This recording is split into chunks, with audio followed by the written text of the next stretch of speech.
Hi வணக்கம், நான் உங்க ஜெயந்தாரா. பாத்தீங்களா, கவர்மெண்ட் ஒரு நல்ல விஷயம் பண்ணிருக்கு. யாரா என்னவா? யூடியூப் சேனல் வந்து பேன் பண்ணிருக்காங்களா. இன்னும் அந்த சேனல் அவங்க கண்டினியூவே பண்ண முடியாதா? நேர்தான் இது நடந்துருச்சு. யாரோட சேனல்லா? அதான் திவ்யா, சித்ரா, அப்புறம் கார்த்தி, இவங்களோட சேனல்ல ஃபுல்லா கண்டென்ட் பார்த்தீங்க ரொம்ப ஆபாசமா இருக்கு. அது மட்டும் கிடையாது, என்னோட ஒரு விஷயம் இருந்துச்சு. அதான் எங்க அம்மா காரணமா போயிட்டாங்கன்னு நல்லா ஆயிடுச்சு. அந்த வீடியோவும் போயிடுச்சு. சந்தோஷம், தேங்க்யூ சோ மச். அதுக்குதான் இவ்வளவு நாள் போராடிட்டே இருந்தேன். சோ கண்டிப்பா இந்த மாதிரி செய்யற சில சேனல்கள்லாம் இந்த மாதிரி பேன் பண்ணா நல்லா இருக்கும்னு நான் நினைக்கிறேன். ஏன்னா வளர்றதுக்கு வேற புதுசா வர்றதுக்கு இந்த மாதிரி தண்டனை கொடுத்தீங்கன்னா அவங்களும் அந்த மாதிரி பண்ண மாட்டாங்க.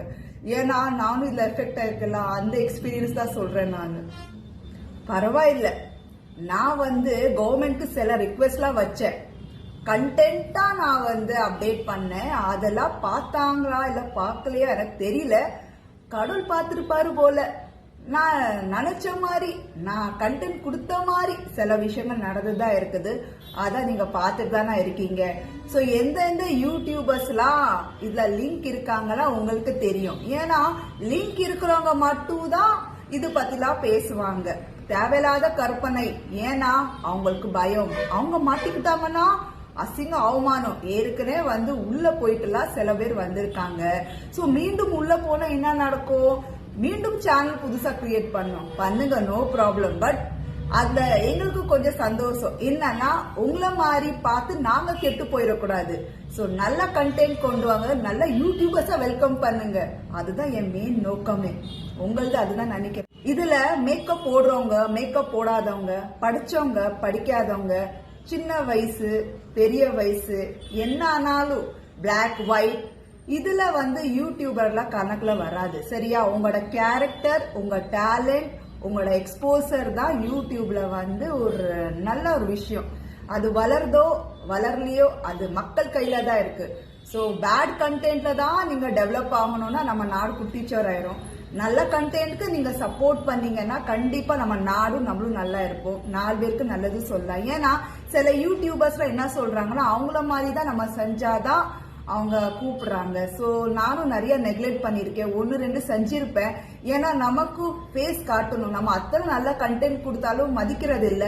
சோ இப்ப நம்ம வந்து ஸ்டார்ட் பண்ணணும். ஏன்னா இவங்க எல்லாம் தப்பா பண்ணிருக்காங்கன்னா லாங் லைஃபா இருக்க முடியாது. தெரிஞ்சுக்கோங்க. இவங்கள சரியான தண்டனை கொடுக்கணும். இவங்களுக்கு எல்லாம் சரியான தண்டனை கொடுக்கணும். நான் ஏன் அப்படி சொல்றேன்னா, கோபத்துல இல்ல. ஏன்னா நீங்க தப்பான பாதையில போறீங்க, அது தெரிஞ்சுக்கோங்க.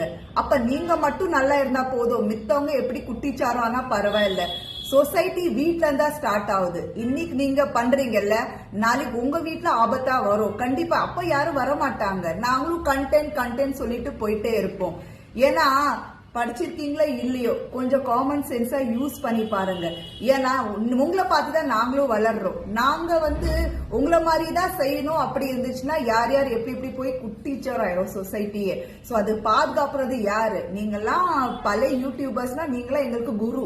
நீங்க நல்ல வழிகள் காட்டுனீங்கன்னா நாங்களும் அப்படியே ஃபாலோ பண்றதா வரும். சோ அதுல உங்களுக்கு எங்களுக்கு லாபமா இருக்கணும். இதே மாதிரி திவ்யா பாட்டு, சித்ரா பாட்டு, கார்த்தி பாட்டுலாம் நமக்கு இன்னும் வேண்டாம். சரியா? அப்ப ஜெயந்தாரா பாட்டு வந்துரும்.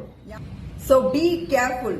நமக்குலாம் யூடியூப் காரவங்க ஃப்ரீயா சோசியல் மீடியா யூஸ் பண்ண கொடுத்திருக்காங்க தெரியுமா? ஒரு நல்ல பிளாட்ஃபார்ம். அதுல உங்க டேலண்ட் எக்ஸ்போஸ் பண்ணுங்க. குப்பை அதெல்லாம் போடாதீங்க. ஏற்கனவே எல்லாரோட மைண்ட்ல குப்பையா தான் இருக்குது. அது எப்படி வெளியே கொட்டணும் சொல்லிட்டு தான் நம்ம யூடியூப் சோசியல் மீடியாக்குள்ள வரோம். நீங்க நல்லது ஒரு சிரிப்பா காமெடியா அவேர்னஸ் கொடுத்தீங்கன்னா மக்களுக்கு ஏதோ 1% பெனிஃபிட் இருக்கும். நீங்க தவறான விஷயம் சொன்னீங்கன்னா கண்டிப்பா மக்கள் அதுதான் பாக்குறாங்க. ஏற்கனவே ஸ்ட்ரெஸ் தான் பிடிக்குது போல, அப்புறம் அழுறாங்க, கதறாங்க. ஏன்? சோ இனிமையாச்சு வர்றவங்களுக்கு, ஏற்கனவே இருக்கிறவங்க எல்லாம் கொஞ்சம் பார்த்து இருந்துக்கோங்க. சரியா? எப்ப இங்க என்ன நடக்கும் நமக்கு தெரியாது. Be careful. ஐ எம் வாட்சிங் யூ. பாய், உங்க ஜெயந்தாரா.